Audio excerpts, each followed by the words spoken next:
কোনো ব্যক্তির জন্য তার কতটুকু সম্পদ আল্লাহর রাস্তায় ওয়াকফ করার অধিকার আছে?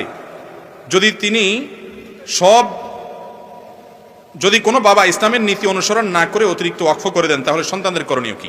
দেখুন, ওয়াকফ একজন বাবা যদি তার সম্পদ দান করে যেতে চান জীবদ্দশায়, 3 ভাগের 1 ভাগ করতে পারবে সর্বোচ্চ। কত ভাগ করা যাবে? 3 ভাগের 1 ভাগ। এর বেশি করতে পারবে না। এর বেশি করতে হলে ওয়ারিসদের সম্মতি লাগবে।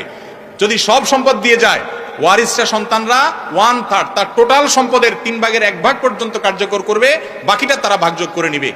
কারণ বাপের এই অধিকার নাই যে তার সব সম্পদ দেওয়ার জন্য ওসিয়ত করে আমার মরার পরে সব দান করে গেলাম, সন্তানদেরকে বঞ্চিত করলাম। অনেক বাপ মা আছে একটু মনের কষ্টে এরকম করে, এটা করা জায়েজ নাই। নবী করিম সাল্লাল্লাহু আলাইহি ওয়াসাল্লাম দেখেন কি দিন আমাদেরকে দিয়ে গেছেন, আল্লাহর তরফ থেকে যৌক্তিক ধর্ম। এখানে বলা হয়েছে যে তুমি তোমার সন্তানকে কোনো কিছু না দিয়ে চলে যাওয়ার চাইতে তাদের জন্য কিছু রেখে যাওয়া উত্তম। এই জন্য অনেকে আছে বিভিন্ন পীরের মুরিদ হয়ে তো সব পীরের দরবার দিয়ে যায়, ছেলে মেয়েরা কিছুই দেয় না। আছে না নাই? এগুলো জায়েজ নাই, গুনাহ, তাদের জন্য রাখতে হবে।